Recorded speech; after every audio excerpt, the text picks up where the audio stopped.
আমরা না নিজের পাপের বাটখারা দিয়ে অন্যের পাপ ওজন করি। আমার ভাষা বুঝতে পারছেন? নিজের পাপের বাটখারা দিয়ে অন্যের পাপ ওজন করি। আমরা এমন মানুষ না, দুধওয়ালা লোকের বাড়ি বাড়ি যায়, দুধ কিনে কেউ খেতে চায় না।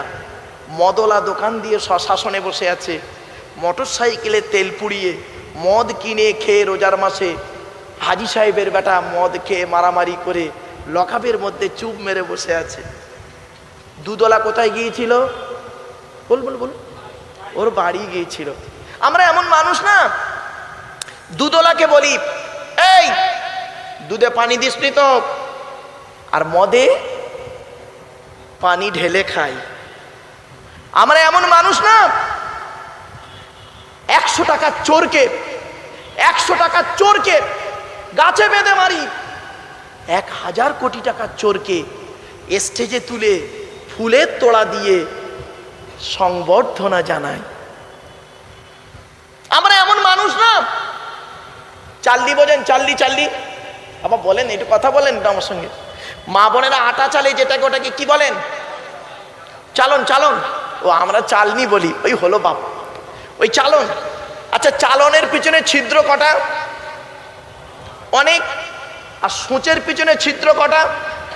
একটা। তো চালন একদিন সূচকে বলছে, কে বলছে? চালন সূচকে বলছে, এই তোর পিছনে ছিদ্র কেন রে? তা সূচ কি উত্তর দেবে? চালন সূচকে বলছে, তোর পিছনে ছিদ্র কেন বল? তা সূচ কি উত্তর দেবে? আমার তো একটা, আর তোর? শুনে রেখে দিন, একটা আঙুল আপনাদের দিকে লাগিয়ে আমি, ধরুন, সরি ক্ষমা চেয়ে নিচ্ছি, একটা আঙুল আপনাদের দিকে লাগিয়ে বললাম আপনি চিটিংবাজ, তো আমি বলেই দিলাম আপনাকে চিটিংবাজ। একটা আঙুল লাগিয়ে, 3টে আঙুল কোন দিকে? নিজের দিকে, মানে টিবিল চিটিংবাজ। বাড়ি থেকে ভাববেন, খারাপ সেন্স নেবেন না। আমার ওয়াজ শুনতে গেলে একটু ব্রেনটা ঠিক রাখুন, দেখবেন একদম ব্রেন ক্লিয়ার হয়ে যাবে। আসছি, মসজিদ কমিটি কাকে করবেন? এই কোরআনে আছে, যাকে তাকে মসজিদ কমিটি করবেন না বাপ, গোনা হবে। আল্লাহ কোরআনে বলেছেন, মসজিদ কার ঘর? জোরে বলুন। তাহলে কমিটি করবে কে? জনগণ? ভুল, আল্লাহই কমিটি করবে। আল্লাহই কমিটি করে দিয়েছে তো মসজিদ কোরআনে। আপনি কোরআনের কাছে যেতে পারেননি, ওই জায়গায় পৌঁছাতে পারেননি, ওই জন্য জানেন না। আল্লাহ বলছে মসজিদ আমার ঘর, আর আমি বলে দিয়েছি মসজিদ কমিটি কে হবে। চলুন কোথায় বলে দিচ্ছি, বাড়ি থেকে একটু মিলিয়ে নেবেন। 10 নম্বর পাড়ার 8 নম্বর পৃষ্ঠা 9 নম্বর লাইনে সূরার নাম সূরা তাওবা 18 নম্বর আয়াতে আল্লাহ বলছেন, মসজিদ আমার ঘর, আমার ঘরের দায়িত্ব কারা নেবে? যাদের মধ্যে 5টা গুণ থাকবে। কটা? আমার বাপেরা শুনে নিন, যাদের মধ্যে 5টা গুণ থাকবে, ওই লোকটা মসজিদ কমিটি হওয়ার যোগ্য ব্যক্তি। 5টা গুণ কি? দয়া করে একটু শুনে যান। 1 নম্বর আল্লাহ বলছেন, ইন্নামা ইয়ামুরু মাসাজিদাল্লাহ মান আমানা বিল্লাহ। যে ব্যক্তি পৃথিবীতে 100%, কত পার্সেন্ট? 100% আল্লাহকে বিশ্বাস করবে। জোরে বলুন সুবহানাল্লাহ। 100% আপনি আল্লাহকে বিশ্বাস করুন। খেতে গেলে আল্লাহর নাম, শুতে গেলে আল্লাহর নাম, সব কিছুতে আপনি আল্লাহকে সাথে রাখুন। আল্লাহ বলছে, বান্দা ভরসা করবে পৃথিবীতে কারোর উপরে নয়, একমাত্র আমার উপরে ভরসা কর। আল্লাহ নিজেই বলেছেন, 4 নম্বর পারা 10 নম্বর পৃষ্ঠা 3-4 নম্বর লাইন, সূরার নাম সূরা ইমরান, ইজা আযামতা ফাতাওয়াক্কাল আলাল্লাহ। আল্লাহ বলছেন, বান্দা তুই যখন কোনো কাজ করতে যাবি, পৃথিবীর কোনো ব্যক্তি বস্তুর উপরে ভরসা করবি না। ফাতাওয়াক্কাল আলাল্লাহ, একমাত্র আল্লাহর উপরে ভরসা কর, আমার উপরে ভরসা কর। ইন্নাল্লাহা ইউহিব্বুল মুতাওয়াক্কিলিন। যারা আল্লাহর উপরে ভরসা করে কোনো কাজে নামে, আমি আল্লাহ তাদের অত্যন্ত ভালোবাসি। চলুন একটা উদাহরণ দিই। এই উদাহরণটা বাড়ি থেকে ভাববেন। একটাই রাস্তা। কটা রাস্তা? একটাই রাস্তা। 2টো দল গেল, একই রাস্তা দিয়ে 2টো দল গেল। প্রথম দলটা পার হয়ে গেল, আর দ্বিতীয় দলটা ডুবে মরে গেল। দলটার নাম, রাস্তাটা ছিল নদীর মাঝখান। দল দুটোর নাম হলো ফেরাউনের দল, মুসা নবীর দল। মুসা নবীর ভরসাটা রাস্তার উপরে ছিল না, আল্লাহর উপরে ছিল। আর ফেরাউনের ভরসাটা আল্লাহর উপরে ছিল না, রাস্তার উপরে ছিল, সৈন্য সামন্তের উপরে ছিল। বেটা ডুবে মরে গেল। ভরসা সম্পর্কে এর থেকে আর ভালো উদাহরণ আপনাদের আমার জ্ঞানে আসেনি। বাড়ি থেকে ভাববেন, একই রাস্তা দিয়ে প্রথম দল মুসা নবীর দল পার হয়ে গেল, দ্বিতীয় দলটা ডুবে মরে গেল। ভরসাটা রাস্তার উপরে নয়, ভরসাটা করুন আল্লাহর উপরে। তাই আল্লাহ বললেন, মান আমানা বিল্লাহ, যে ব্যক্তি 100% আল্লাহকে বিশ্বাস করবে। 2 নাম্বার, ওয়াল ইয়াউমিল আখির, যে ব্যক্তি কিয়ামতকে 100% বিশ্বাস করবে। আপনি কিয়ামতকে কি 100% বিশ্বাস করেন বলুন দেখি? আপনাকে যদি আমি বলি আপনি কিয়ামতকে বিশ্বাস করেন, আপনি বলবেন হ্যাঁ। হ্যাঁ, কিরকম বিশ্বাস করেন? চলুন এখানে বসে বসে চিন্তা করুন, এখানে বসে বসে চিন্তা করুন। আজ আমার বয়স 60 বছর, 25, এখন আমার দাড়িটা পেকে গেছে, নামাজি হয়ে গেছি, 10 বার হজ করেছি, ওমরা করেছি। আমার বয়স যখন 25 বছর ছিল, কটা মেয়ের নষ্ট করেছি, কত মানুষের জ্বালা যন্ত্রণা করে দিয়েছি, অত্যাচার করেছি, তার কোনো ঠিক নেই। আমাকে কবরে শুতে হবে, কবর কাউকে ছাড়বে না, কিয়ামতের মাঠে আমাকে ধরবে, আমার জবাব দিতে হবে। কি জবাব আমি দেব? এখন বুড়ো বয়সে ভালো হয়ে গেছি, কিন্তু ওই জীবনটা আমি কিভাবে কাটিয়ে এসেছি, আল্লাহ আমার কি হবে, কি হবে? এই চিন্তা যার মধ্যে থাকবে, জানবেন ওই ব্যক্তি হলো পারফেক্ট মোমেন্ট, ওই ব্যক্তি পারফেক্ট মোমেন্ট। আর যদি এটা মনে হয় আপনাদের, দূর আব্দুল্লাহ ইল মারুফ সাহেবকে দেখেছি, ও কোরআন হাদিসের কথা বলবে, ওয়াজ করবে, টাকা নেবে, বাড়ি যাবে, তাহলে আপনার অন্তরে ইমানটাই নেই এখনো, ফর্মালিটি জাস্ট বসে আছেন আপনি। আপনি এখানে বসে ভাবুন, আপনি কি জানেন চোখ দুটো বন্ধ হয়ে গেলে কি হবে? এই প্লাস্টিকের উপরে বসে আছেন আজকে, কালকে চোখ দুটো বন্ধ হয়ে গেলে প্লাস্টিকের নিচেই চলে যাবেন। সেটা এখানে নয়, কবরস্থানে। জাস্ট ফর এক্সাম্পল, উদাহরণটা কি? উপর আর নিচে, এইটুকুই পার্থক্য। আত্মাতে দেহ আছে, এই দেহতে আত্মা আছে, তাই এখানে বসে আছেন। আর দেহতে আত্মা ছাড়া যখন হয়ে যাবে, শেষ। কাফনের পকেট নেই, মনে রাখবেন, কাফনের পকেট নেই।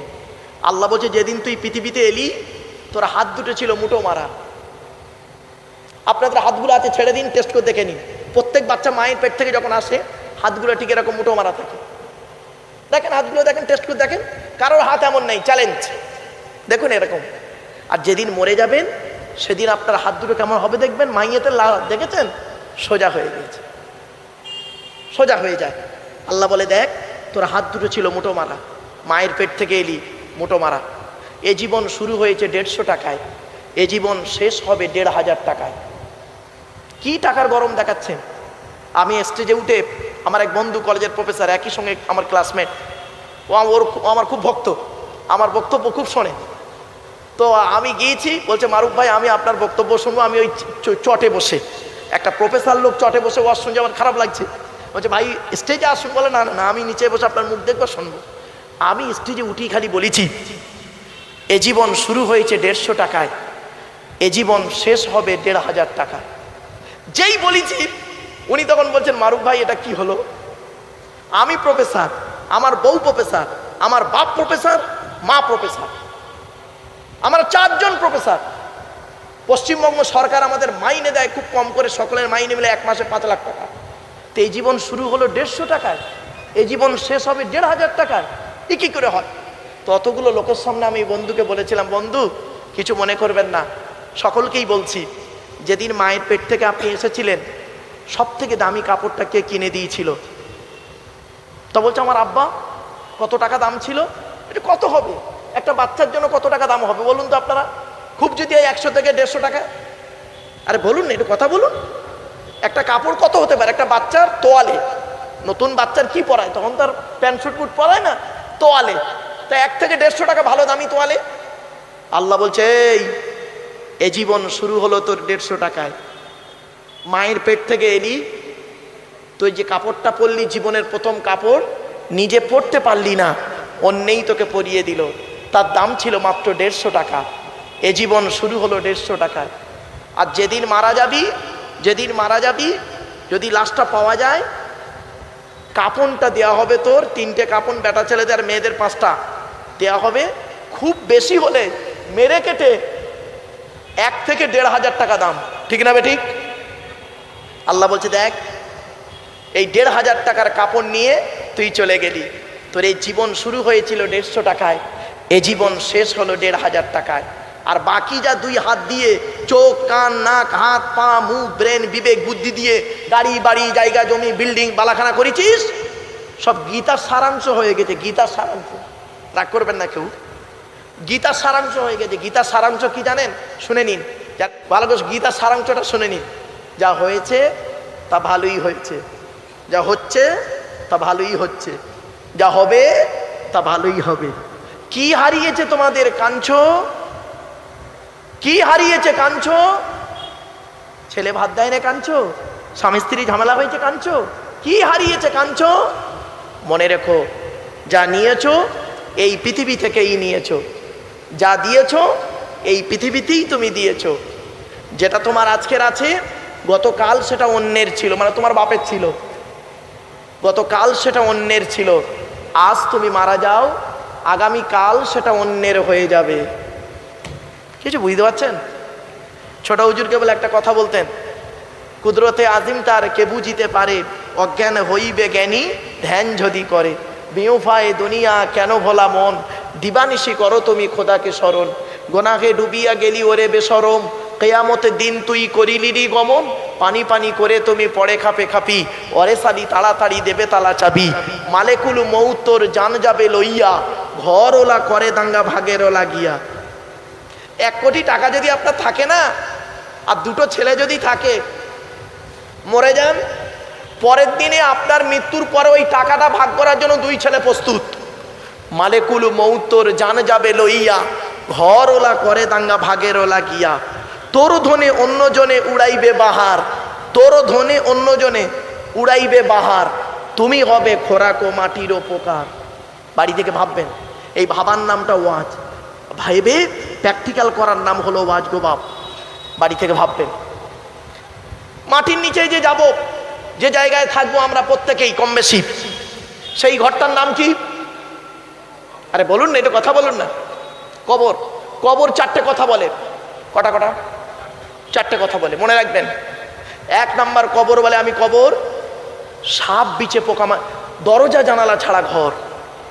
আজকের বাড়ি যাবেন, বাড়িতে গিয়ে দরজা জানালা বন্ধ করবেন, এসি ফ্যানটা অফ করবেন, 24 ঘন্টা থাকবেন। থাকার পরেই বুঝতে পারবেন কবর কি জিনিস। 2 নাম্বার কবর বলে, আমি কবর সাপ বিছে পোকামাকড়ের ঘর।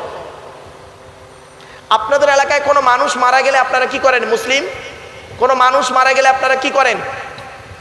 গোসল দিয়ে, কাফন পরিয়ে, জানাজা পড়িয়ে, মাটি দিয়ে চলে আসেন, তাই তো? হ্যাঁ, 20 দিন পর, কতদিন? 20 দিন পরে কোনোদিন কবরটা একটু খুলে দেখেছেন? বলুন না রে ভাই, কথা বলুন। দেখেননি না? 30 দিন পরে মাটি দেওয়ার পর 1 মাস পরে 2টো বাঁশ সরিয়ে একটু দেখবেন, একটু দেখবেন 2টো বাঁশ সরিয়ে কেমন আছে। শুনে নিন কি হয়, কি হয় শুনে নিন। মানুষকে যখন মাটি দিয়ে আসা হয়, 3 থেকে 4 দিন পর সর্বপ্রথম তার নাকটা পচতে শুরু করে। এজন্য মানব দেহের মধ্যে যখন গরম হয়, সর্বপ্রথম এই নাকটা ঘামে, ঠিক না? ঠিক মিলিয়ে নিন। এরপরে আসছি 6 থেকে 7 দিন পর মাথার চুলগুলো, গায়ের লোমগুলো, হাতের নখগুলো খসে খসে পড়ে যায়। 12 থেকে 14 দিন পর ব্রেনটা পচে গিয়ে নাক দিয়ে, কান দিয়ে, গাল দিয়ে গড়াতে থাকে। 18 থেকে 20 দিন পর পেটটা ফেটে যায়, পোকায় তৈরি হয়। 2 মাস পর সমস্ত চামড়া মাংস পোকায় খেয়ে নেয়, ফ্রেমটা পড়ে থাকে। 6 মাস পর হাড়গুলো আলাদা হয়ে যায়। 1 বছর পর মেন কয়েক কটা হাড় ছাড়া সমস্ত হাড় পোকায় খেয়ে নেয়। কোথায় গেল সুন্দর দেহ? কোথায় টাকা পয়সা? মনে রাখবেন, মাটির দেহ মাটি হবে, পুড়ে হবে ছাই। এ দেহ পচা দেহ, গরব কিসের ভাই? কিসের অহংকার? টাকা টাকা, কটাকার মালিক? আল্লাহ নিজেই বলছেন, আল্লাহুল গনিগু ওয়া আনতুমুল ফুকারা। আমি আল্লাহ হলাম ধনী, তোরা সব ফকিরের বাচ্চা। জোরে বলুন সুবহানাল্লাহ। কিসের অহংকার করি আমরা? জ্ঞান জ্ঞান। আল্লাহ কোরআনে বলছেন, ওমা উতিতুম মিনাল ইলমি ইল্লা কলিলা। আমি তোর সামান্য জ্ঞান দান করেছি। ও বাংলা এমএ পাস করেছিস, বাংলার জ্ঞান, অ থেকে চন্দ্রবিন্দু চাঁদ, অক্ষর কোটার ভিতরেই তোর জ্ঞান। ইংরাজিতে এমএ পাস করেছিস, ইংরাজির জ্ঞান, এ থেকে জেড পর্যন্ত ওই অক্ষর কোটার ভিতরেই তোর জ্ঞান। কয়েক কটা অক্ষরকে একত্রিত করে গোটা কত শব্দ তৈরি করলি, কয়েক কটা শব্দকে একত্রিত করে একটা বাক্য তৈরি করে কি বললি? There is a no God, আল্লাহ নাই। তো চোখ থেকে কয়েক হাজার কিলোমিটার দূরে চাঁদ, তাকে তুই দেখতে পাস, চোখের উপরেই কপাল, আয়নার সহযোগিতা ছাড়া দেখতে পাস না। কিছু বুঝতে পারছেন আমার ওয়াজ বাবা? আল্লাহ বলেন কিসের অহংকার দেখাস? ক্ষমতা, ক্ষমতা কোরআনে আছে, অখুলিকল ইনসানু দাঈফা, আমি মানুষকে দুর্বল করে তৈরি করেছি। যেদিন মায়ের পেট থেকে এলেন সেদিন আপনার হাইট ছিল কত? হাইট ছিল 1.5 ফুট, 1 থেকে 1.5 ফুট হাইট, আর ওয়েট 3.5 থেকে 4 কিলো। তখন তো বলেননি হিয়াসে লড়ঙ্গা হোয়াসে লড়ঙ্গা। ও বয়সটা এখন 25, তাই না? বয়সটা এখন 25, তাই না? খুব গরম দেখাচ্ছ, দাঁড়াও। আল্লাহ বলছে দাঁড়া, 50টা পার হোক, 50টা পার হোক। পৃথিবীতে একটা রোগ আছে, ক্যান্সারের থেকেও খারাপ, ক্যান্সারের থেকেও রোগটা খারাপ। সেই রোগটা তো দেহের মধ্যে ঢুকিয়ে দেবো। রোগটার নাম শুনবেন? সুগার। কি বললাম? সুগার। কখন পেচ্ছাপ ফিরছে নিজেও জানে না, বাড়ি থেকে ভাববেন। আল্লাহ বলছে কিসের অহংকার দেখাস? চেয়ারের অহংকার। আমি আল্লাহ 5 বছরের জন্য ভোটে জিতিয়ে তোর একটা চেয়ার দান করব, দান করবো রে। ওই চেয়ারের মর্যাদা যদি রাখতে পেরেছিস তো ভালো, পরের ইলেকশনে এমন হারাবো, তুইও যা, একটা টোটো লাউতা। ঠিক না বেটি? 20 বছর আগে এলাকার প্রধান ছিল, এখন দেখবেন সে প্রধান আর চলে না, সে সব শেষ, ছেলে মেয়ে সব শেষ, এখন বেচারা টোটো চালায়। আল্লাহ কি না করতে পারে, মনে রাখবেন। কিসের অহংকার? ক্ষমতা। আল্লাহ বলছে বান্দা, এই পৃথিবীতে কোনো ক্ষমতা আমার কাছে চলবে না। মনে রাখবেন, জীবন যখন শুরু হয়েছিল, মায়ের পেট থেকে যেদিন এলাম, সেদিন প্রত্যেকের একটাই নাম ছিল। কটা নাম? আরে এখন তো আব্দুল গফফার, আব্দুল জব্বার, আব্দুল করিম সব নাম হয়েছে আলাদা আলাদা। শুনে নিন, মায়ের পেট থেকে যেদিন আমরা এসেছিলাম সেদিন আমাদের একটাই নাম হয়েছিল, ডাক্তাররা দিয়েছিল। ডাক্তাররা দেয় কি জানেন? বেবি। কি বললাম? বেবি। আর মায়ের নামটা লিখে দেয় বেবি, মানে শিশু। ছেলে মেয়ে একটাই নাম, শিশু। খালি ব্র্যাকেটে এফ আর এম লেখে, মেল ফিমেল লেখে। আর যেদিন আমরা মারা যাব সেদিন একটাই নাম হবে, কি বলুন তো? লাশ। লাশ। আগে চলে গেছে বাঁশ। রাগ করবেন না, বাঁশ দুই রকম বাঁশ, রাগ করবেন না কেউ। 2 রকম বাঁশ যায়, একটা বাঁশ যায় চাপা দেওয়ার জন্য, আর একটা বাঁশ যায় পেটাই দেওয়ার জন্য। বাড়ি থেকে ভাববেন সব। আজ চলুন এগিয়ে যাই। এরপরে 3 নাম্বার কবর বলছে আমি কবর কাউকে চিনি না। কে পিসা মরিচা মুক্তি সাহেব, কোনো সাহেবকে চিনি না তার আমল ছাড়া। 4 নাম্বার কবর বলে আমি কবর। আমার উপরে লাইটিং করতে গেলে, আলোকিত করতে গেলে, খুশবু করতে গেলে টাকার প্রয়োজন হয়, আমার ভেতরে আলোকিত করতে গেলে নেক আমলের প্রয়োজন হয়। আল্লাহর নবী বললেন, শুনে নিন, আল্লাহর নবী বলেছেন, কোনো ব্যক্তি যদি রাতের বেলা ঘুমানোর সময় অজু করে, মুরব্বীরা শুনে নিন, বাবাজিরা শুনে নিন, মা বোনেরা শুনে নিন, কোনো ব্যক্তি যদি রাতের বেলা ঘুমানোর সময় অজু করে তাবারাকাল্লাযী বিয়াদিহিল মুলকু, অর্থাৎ কোরআনের একটা সূরা আছে 29 পারার প্রথম সূরা মুলক, তেলাওয়াত করে যদি কেউ ঘুমায়, আল্লাহর নবী বলেছেন ওই ব্যক্তি মারা যাওয়ার সাথে সাথে ওর কবরস্থ যখন কবর হয়ে যাবে, সঙ্গে সঙ্গে আল্লাহ পাক ওই সূরা মুলক পড়ার কারণে ওর কবরটাকে আল্লাহ নূরুন আলা নূর, আলোয় আলোকিত করে দেবে। আপনি কেন দূরে সরে আছেন? চেষ্টা করুন না আজ থেকে। চলুন এগিয়ে যাই। এতক্ষণ আপনাদেরকে জাস্ট বেসিক একটু ধারণা দিলাম। আজকে আমার আলোচনার বিষয়বস্তু কি? আজ আমার আলোচনার বিষয়বস্তু মাত্র 3টি। কটি? 3টি। কি? 1 নাম্বার, সর্বপ্রথম আজকে আলোচনা হবে আমাদের সৃষ্টিকর্তার নাম কি? জোরে বলুন। আল্লাহ। আল্লাহর পরিচয় হলো 4টে। কটা? যতদিন বাঁচবেন এগুলো মনে রাখবেন। কোরআনে আছে আল্লাহর পরিচয় হলো চারটে। কি কি? এক নাম্বার, আল্লাহ নিজেই বলছেন কুল কুল, নবী তুমি বলো হুয়াল্লাহু আহাদ, সে আল্লাহ হলেন একক। দুই নাম্বার আল্লাহুস সামাদ, আল্লাহ হলেন অমুখপেক্ষী, আল্লাহ কারোর মুখপেক্ষী নন, সারা পৃথিবী তার মুখপেক্ষী। তিন নাম্বার লাম ইয়ালিদ ওয়া লাম ইউলাদ, আল্লাহ কাউকে জন্ম দেয়নি, আল্লাহকেও কেউ জন্ম দেয়নি। চার নাম্বার খুব ইম্পর্টেন্ট, ওয়ালাম ইয়াকুল লাহু কুফুয়ান আহাদ, আল্লাহর সমকক্ষ কেউ হয়ই নেই। এই হলো আল্লাহর চারটে পরিচয়। যতদিন আপনারা বেঁচে থাকবেন ততদিন দয়া করে এইটা মনে রাখবেন যে আব্দুল্লাহ গিল মারুফ এসে আমাদের এখানে বলেছিল আল্লাহর পরিচয় হলো চারটে কোরআনের আয়াত দিয়ে। এই সূরা কুল হুয়াল্লাহ সূরা। আচ্ছা, এই যে সূরাটা আমি পড়লাম, এই সূরাটা আপনাদের অনেকের মুখস্থ নেই, আছে তো? আচ্ছা, আমি পড়লাম আবার কেন? চারটে কারণে পড়লাম। এক নাম্বার, এই সূরাটা যে আল্লাহর পরিচয় সেটা জানিয়ে দিলাম। দু নাম্বার পয়েন্ট, এই সূরাটা আরবি ভাষায় বাংলায় অর্থ করে বলে দিলাম। তিন নাম্বার, এই সূরাটার মধ্যে চারটে ধর্ম বেরিয়েছে। কটা ধর্ম? চারটে ধর্ম বেরিয়েছে। কি কি? ইসলাম, ইহুদি, নাসারা বা খ্রিস্টান, মুশরিক, চারটে ধর্ম বেরিয়েছে এই সূরাটা থেকে। চার নাম্বার পয়েন্ট, আল্লাহর নবী বলেছেন কোনো ব্যক্তি যদি তিনবার কুল হুয়াল্লাহ সূরা পড়ে, কবার? তিনবার কুল হুয়াল্লাহ সূরা যদি পাঠ করেন, ওই ব্যক্তির নামায় আমলনামায় এক খতম কোরআন শরীফ পড়ার সওয়াব আল্লাহ লিখে দেবে। আরেকটা হাদিস, আল্লাহর নবী বলেন কোন ব্যক্তি যদি রাতের বেলা ঘুমানোর সময় অজু করে ঘুমানোর সময় যদি কুল হুয়াল্লাহ সূরা তিনবার পড়ে, ওই ব্যক্তির জাদু বান টোনা জেন ভূত পরি কিছুই লাগবে না। আরেকটা হাদিস, আল্লাহর নবীর কাছে একজন ব্যক্তি এসে বলছেন, একজন সাহাবী, ইয়া রাসূলুল্লাহ, আমি কোরআনকে খুব ভালোবাসি। তো নবীজি বললেন সুবহানাল্লাহ। তারপরে সাহাবীটি বলছে, হে নবী, কোরআনের ভেতর থেকে একটা সূরাকে আমি খুব বেশি ভালোবাসি। গোটা কোরআন ভালোবাসি, তার মধ্যে থেকে একটা সূরাকে আমি খুব বেশি ভালোবাসি আর সব সময় পড়ি। তখন নবীজি বললেন, ওই সূরাটার নাম কি? সাহাবীটি বললেন, ওই সূরাটার নাম হলো কুল হুয়াল্লাহ সূরা, কুল হুয়াল্লাহ আহাদ সূরা। আল্লাহর নবী বললেন, এই কুল হুয়াল্লাহ সূরা ভালোবাসার কারণে আল্লাহ পাক তোমাকে কিয়ামতের দিন জান্নাতুল ফেরদাউস নসিব করে দেবে।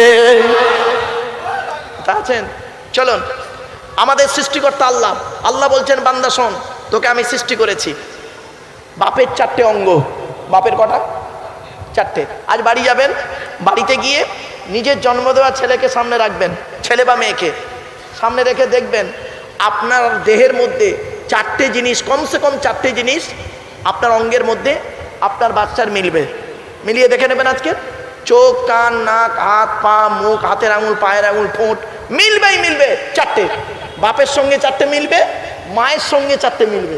তাহলে কটা হলো? বলুন। 8টা। আল্লাহ নিজে দেয় 5টা। এই 13টা জিনিস দিয়ে আল্লাহ পাক মায়ের পেটের ভিতরে বাচ্চাকে তৈরি করে। কিভাবে তৈরি করছে? কোরআন।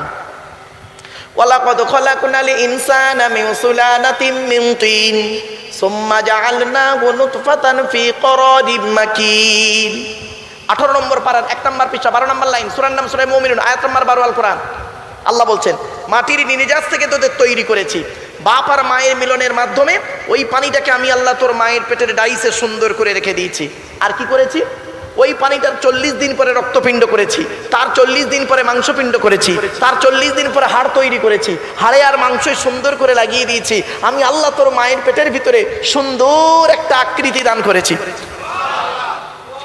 এরপরে আল্লাহ বলছেন, শুনে নিন, তোর দেহের মধ্যে আমি আল্লাহ 4টে জিনিস দিয়েছি গুরুত্বপূর্ণ। কটা? বাবা মুরব্বীরা শুনে নিন, বাপেরা প্রত্যেককেই বলছি, আমাদের দেহের মধ্যে আল্লাহ 4টে জিনিস দিয়েছে গুরুত্বপূর্ণ। 4টের একটা খারাপ হলে আপনি মারা যাবেন, 100% মারা যাবেন। আর 4টে একসঙ্গে যদি খারাপ হয়ে যায়, সঙ্গে সঙ্গে মারা যাবে। 4টে কি শুনে নিন। 1 নাম্বার ব্রেন। কি বললাম? ব্রেন। আল্লাহ বলছে, অযথা টেনশন চিন্তা করে স্ট্রোক করবি না। তোর চিন্তা করতে কে বলেছে? তুই দুনিয়ার চিন্তা করছিস, ছেলে মেয়ে, টাকা পয়সা, বিবি বাচ্চা, ব্যবসা বাণিজ্য, এইসবের টেনশন করছিস, কার গোজা মারবি এইসব টেনশন করছিস। বোকা কোথাকারে, তুই ওই টেনশন না করে, তুই ওই টেনশন করলে স্ট্রোক করবি, মরে যাবি 72 ঘন্টার মধ্যে। তুই এই চিন্তা করলি নি কিয়ামতে আমার কি হবে, কবরে আমার কি হবে। আচ্ছা ওই চিন্তা বাদ দিয়ে তুই ওই চিন্তার সাথে সাথে এই চিন্তা করতে পারলি না, এই চিন্তা করলি না আকাশটা কি করে তৈরি হলো, পাহাড় পর্বত নদ নদী কিভাবে তৈরি হলো। শুধু তাই না, এই চিন্তা করলি না ভাতের রংটা ছিল সাদা, পায়খানার রংটা হলুদ হলো কি করে। একবারও তুই ভাবলি না, তুই একবারও ভাবলি না। তুই গাল দিয়ে খেলি 22 ফিট লম্বা নাড়ি, কত ফিট? 22 ফিট লম্বা নাড়ির ভিতর দিয়ে পচিয়ে পচিয়ে পচিয়ে পচিয়ে ইউরিনটা বের করলি একদিকে বের করলি, আর স্টুলটা পায়খানাটা অন্য দিক থেকে বেরোলো। তাহলে তুই এখান থেকে খেলি, পেছন থেকে বের করলি। আর এই পৃথিবীতে এমনও প্রাণী আছে গাল দিয়ে খায়, গাল দিয়ে বের করে দেয়। একবারও ভাবলি না? আল্লাহ বলে তুই এটা কেন ভাবলি না? 1 টাকার কয়েনের ডাইস থেকে 2 টাকার কয়েন বের করার ক্ষমতা তোর নেই, তোর বাবারও নেই। আর আমি আল্লাহ কত বড় বৈজ্ঞানিক, তোর একটা মা একটা বাপ থেকে তোরা 5টা ভাই বোন হলি, 5টা 5 রকম দেখতে, কারোর সঙ্গে কারোর কোনো মিল নেই। জোরে বলুন। সব কোরআনে আছে, সব কোরআনে আছে, এগুলো সব ইঙ্গিত কোরআনে দেওয়া আছে। আমরা তো এগুলো ফলো করি না। আমি কোরআন ও বিজ্ঞানের আলোচনা তো এখনো যাইনি। চলেন, এরপরে 1 নাম্বার হলো ব্রেন, 2 নাম্বার হলো হার্ট, 3 নাম্বার হলো লিভার। কি বললাম বাবা? লিভার। আমার আল্লাহ বলে বান্দা শোন, এই পৃথিবীতে তোর লিভার বলে একটা জিনিস দিয়েছি তোর দেহের মধ্যে, খুব গুরুত্বপূর্ণ জিনিস, ওইটাকে যত্ন করবি। আর ওইটাকে যত্ন করার জন্য 2টো খাবার পৃথিবীতে পাঠিয়েছি। লিভারকে ঠিক রাখার জন্য 2টো খাবার আছে পৃথিবীতে, একটা ফল একটা সবজি। সবজিটার নাম হলো পেঁপে। কি বললাম? পেঁপে। পেঁপে লিভারটাকে ঠিক রাখার জন্য। আর ফলটার নাম বলবো, শুনে নিন, বাতাবি লেবু। কি বললাম? বাতাবি লেবু। এসব ওয়াজ তো হয় না বাবা। চলুন, 4 নাম্বার হলো কিডনি। কিডনি আল্লাহ বলে তো দেহের মধ্যে 2টো দিয়েছি কিডনি, ছাকনি 2টো দিয়েছি। অনুকরমে যদি একটা খারাপ হয়ে যায় আর একটা দিয়ে তুই কাজ চালিয়ে নিবি, আর একটা দিয়ে তুই কাজ চালিয়ে নিবি। আর 2টোই যদি খারাপ হয়ে যায় তাহলে আশা ছেড়ে দিবি, ওই ডায়ালিসিস করতে করতেই শেষ। এরপরে আল্লাহ বলছে তোর দেহের মধ্যে আমি 9টা ছিদ্র দিয়েছি। কটা? শুনে যান একটু। আমাদের দেহের মধ্যে আল্লাহ পাক 9টা ছিদ্র দিয়েছে। এই 9টা ছিদ্রের যে কোনো একটা ছিদ্রের মাধ্যমে ফেরেশতার দ্বারা আল্লাহ পাক আত্মা বের করে নেয়। কি আশ্চর্য! 9টা ছিদ্র কি শুনে নিন। 2 চোখ, 2 নাক, 2 কান, একটা গাল, 7টা, হ্যাঁ 7টা, সামনে পেছনে, এই 9টা ছিদ্র। কত মানুষ মরে গেছে দেখবেন আপনাদের এলাকায়, কি নারী কি পুরুষ, লোকটা মরে গেছে, পেশাব ফিরে ফেলেছে, বুঝে নেবেন আত্মাটা ওর পেশাবের রাস্তা দিয়ে বেরিয়ে গেছে, কোনোদিন মাথায় ঢুকে নিয়ে সব। লোকটা মরে গেছে, পায়খানা ফিরে ফেলেছে, বুঝে নেবেন আত্মাটা ওর পায়খানা রাস্তা দিয়ে বেরিয়ে গেছে। লোকটা মরে গেছে, চোখটা চেয়ে আছে। লোকটা মরে গেছে, গালটা হাঁ করে আছে। লোকটা মরে গেছে, ঘাটটা বেঁকে আছে, হাতটা খিঁচে আছে। লোকটা মরে গেছে, দেখলে মনে হবে লোকটা ঘুমিয়ে আছে। কিভাবে মরতে চান তেগরিয়ার মানুষ? ইমান নিয়ে যদি কবরে যেতে চান, দয়া করে এই আলোচনাগুলো শুনে কাল থেকে প্র্যাকটিক্যাল করে যান। অনুরোধ করে বলে যাচ্ছি, ইমানের সঙ্গে মৃত্যুটাই হলো সব থেকে বড় জিনিস। আপনি এখানে বসে বসে চিন্তা করুন, করোনার সময় কত লোকের জানাজা হয়নি, ঠিক না বেঠিক? করোনার সময় কত লোকের জানাজা হয়নি, মাটিও হয়নি ঠিক মতো। আপনি এখানে বসে ভাবুন, আমার জানাজা হবে তো? আমার লাশটা পাওয়া যাবে তো? যদি বাই চান্স প্লেনে যেতে গিয়ে যদি পুড়ে ছাই হয়ে যায়, যদি কারেন্ট শর্ট খেয়ে পুড়ে ছাই হয়ে যায়, যদি আগুন লেগে চলে যায়, নদী পার হতে গিয়ে যদি ডুবে যাই, যদি জঙ্গলে বাঘে খেয়ে ফেলে, পাওয়া যাবে তো? বাড়িতে ভাববেন, এখানে বসে ভাবুন। চলো নাকি আমার রসুল সাহাবীদেরকে এইভাবে ওয়াজ করে শোনাতেন, আর সাহাবীরা এইগুলো চিন্তা করে করে ভাবতেন, ইস আমি কি করেছি, আমার জীবনটা কি হয়ে গেল, আমার জীবন কি হয়ে গেল, এই বলে তারা কাঁদতেন আর চিন্তা করতেন। এখন তো এসব ওয়াজ হয় না। এখন যে বক্তা যত টান দেবে আর যে যত কাহিনী বলবে, সে সত্য বলুক আর মিথ্যা বলুক, ওতেই দেখবেন শ্রোতা খুব ভালো, আর শ্রোতার মন জয় হবে। হেভি বক্তা বাবা, বাস্তবটাই বলে যাচ্ছি। আমার আওয়াজ নিয়ে আপনারা গবেষণা করবেন না, আমার ওয়াজ নিয়ে গবেষণা করুন। আওয়াজ আর ওয়াজ দুটো কিন্তু আলাদা। চলো, এরপরে আল্লাহ বলছেন তো দেহের মধ্যে আমি তিনটে জিনিস দিয়েছি আলাদা। কটা কটা কটা? আমাদের দেহের মধ্যে তিনটে জিনিস আলাদা। এক নাম্বার, ব্লাড গ্রুপ আলাদা। ব্লাড গ্রুপ আলাদা। এজন্য আমি বক্তব্য রাখতে গিয়ে বলি, ভারতবর্ষ, নেপাল, বাংলাদেশ এবং বিভিন্ন কলেজ ইউনিভার্সিটিতে লেকচার দিতে গিয়ে আমি কথাগুলো বলি যে আপনারা হিন্দু মুসলিম খবরদার ঝগড়া মারামারি করবেন না। হিন্দু মুসলিম কাঁধে কাঁধ মিলিয়ে চলবেন পৃথিবীতে চলতে গেলে। কেন? মনে রাখবেন, সৃষ্টিকর্তার আরাধনা উপাসনা পদ্ধতিটা আমাদের আলাদা হতে পারে। মানুষ হিসেবেই প্রত্যেকেই কিন্তু আমরা সবাই আদমের সন্তান, ঠিক না ঠিক? আপনারা কি জানেন, একটা হিন্দুর রক্তের ভিতরে মুসলমানদের রক্ত আছে, আর মুসলমানদের রক্তের ভিতরে হিন্দুদের রক্ত আছে। প্রমাণটা দেব। আপনাদের এলাকায় ব্লাড ডোনেশন ক্যাম্প হয়, রক্তদান শিবির। আচ্ছা, ব্লাড যখন নেওয়া হয় তখন বলা হয় নাকি এই ও হিন্দু, ওর রক্ত আলাদা কর, আলাদা কর, ও মুসলিম, ওর রক্ত আলাদা কর, বলে নাকি? আরে ব্লাডের মধ্যে কাস্টের কোনো ডিভাইডেড থাকে না, ব্লাডের মধ্যে কালারের কোনো ডিভাইডেড থাকে না, ব্লাডের মধ্যে জেন্ডারের কোনো ডিভাইডেড থাকে না, ব্লাডের মধ্যে গ্রুপের ডিভাইডেড করা হয়। ব্লাডের চারটে গ্রুপ। কটা কটা কটা? চারটে group, A B, A B আর ও। আবার বলছি, এখানে অনেক মানুষ বসে আছেন যার নিজের ব্লাড গ্রুপটা নিজেই জানে না, ঠিক না ঠিক? বয়স হয়ে গেল, ও নিজের ব্লাড গ্রুপটা নিজেই জানে। আফসোস। এ বি, এ বি আর ও প্রত্যেকটার মাইনাস প্লাস। একটা হিন্দু রক্ত